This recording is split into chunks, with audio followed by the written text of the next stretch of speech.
Concerts seront les derniers de toute ma carrière. Il y a quelques jours à Londres, le chanteur Michael Jackson annonçait son retour sur scène après 4 ans d'absence. 1 million de billets déjà vendus, un retour inespéré pour celui que l'on croyait fini depuis les terribles affaires de pédophilie. J'ai dormi avec beaucoup d'enfants, tous ensemble dans mon lit. Quel mal y a-t-il à partager de l'amour? Vous ne dormez jamais avec vos enfants ou d'autres enfants qui ont besoin d'amour? Jour après jour, on parlait de ses déviances, de ses dépenses, de ses travers. Ils ont tout fouillé. Ils ont même photographié mon corps et mon pénis. Tout le monde se dit forcément il est coupable.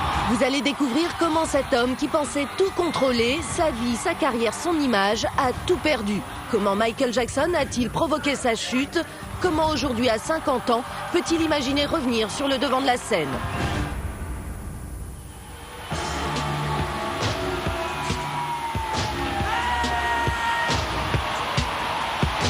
Michael Jackson, un homme qui se croyait invincible, intouchable et qui va provoquer sa perte. Au début des années 2000, le roi de la pop est l'une des plus grandes stars au monde. Rien ne semble pouvoir l'atteindre, seule ombre au tableau des rumeurs tenaces de pédophilie. En 1993, Jodie Chandler, 12 ans, accuse Michael Jackson d'attouchement sexuel. L'affaire se règle avec le versement de 20 millions d'euros à la famille du garçon. C'est vrai qu'il traîne le boulet de la première affaire de 93, l'affaire Chandler, même qui s'est réglée à l'amiable, mais il y a toujours quand même un doute sur Jackson et les enfants. Tout le monde s'est dit, s'il donne de l'argent à la famille, c'est forcément qu'il est coupable. Pour redorer son blason, Michael Jackson veut montrer qu'il n'a rien à cacher. Il accepte donc quelques années plus tard qu'un journaliste filme pour la première fois son intimité. Ce journaliste, c'est Martin Bashir. J'ai écrit tant de chansons dans cet arbre. Et vous grimpez jusqu'où? Vous voyez, jusque là-haut. Sur cette petite plateforme, j'y suis vraiment très bien. C'est sans doute la plus grosse erreur stratégique qu'il ait fait ces 10 dernières années. Il a sous-estimé l'effet négatif du documentaire et je crois que Martin Bashir au montage, pour le coup, s'est régalé.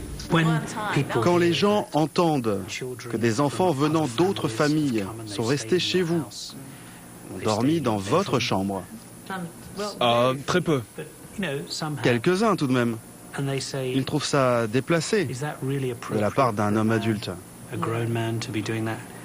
Que leur répondez-vous? Je suis désolé pour eux. Ils jugent une personne qui veut juste aider son prochain. Pourquoi ne pourrait-on pas partager son lit? La plus belle des preuves d'amour n'est-elle pas de partager son lit avec une personne? Mais vous pensez ce que vous dites? Même si pour lui ça n'a rien de choquant, pour quelqu'un d'extérieur c'est très choquant de se dire qu'un enfant de 13 ans dort dans le même lit d'un adulte de 45 ans. Les conséquences de la diffusion du documentaire de Bashir, elles sont cataclysmiques. La presse anglo-saxonne est terrible. Dès le lendemain de la diffusion de l'émission, avec la photo à la une de Jackson et de cet adolescent tête contre tête, main dans la main, en disant voilà, c'est reparti, enfin au grand jour, on sait que c'est un monstre. Et donc il voulait finir sur ce coup d'éclat. Nous venons d'apprendre que 70 policiers sont en train de réaliser une perquisition géante à Neverland, le ranch de Michael Jackson. Il débarque avec une armée quoi, dans le ranch de Jackson. Il y a en plus les hélicos des télés qui tournent autour depuis 7 h du matin.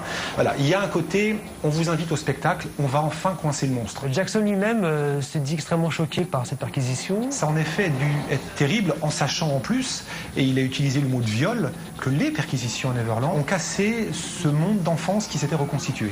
Et c'est aussi la raison pour laquelle il ne veut plus jamais y habiter, je pense. Durant la perquisition, Michael Jackson est en tournage à Las Vegas. Sommé de revenir, il n'a droit à aucun traitement de faveur. Au contraire, la police le menotte en direct devant les caméras.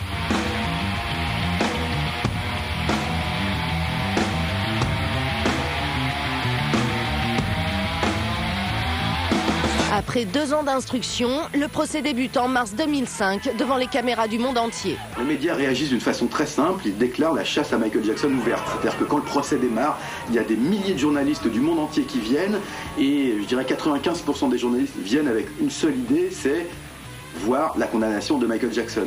Et dès le premier jour du procès, le comportement de Michael Jackson va donner raison à ses détracteurs. Quand il arrive, 1 heure en retard, qui fait un pas de danse, et qui fait des bises aux admirateurs, c'est évident que pour le juge qui pourra être à l'intérieur de la cour de justice, c'est genre, donc vous croyez que vous êtes encore au spectacle. Ça fait des années que ce type fait n'importe quoi.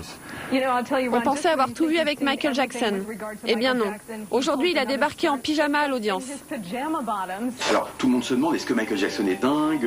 Est-ce que c'est une excentricité de sa part? En fait, ce qui s'est passé, c'est qu'il était effectivement pour des analyses à l'hôpital. Son avocat a demandé un report de l'audience et le procureur a dit, s'il ne vient pas à l'heure précise, je le fais emmener en prison avec des menottes. Donc il est venu instantanément tel qu'il était. En l'occurrence, c'était en pyjama.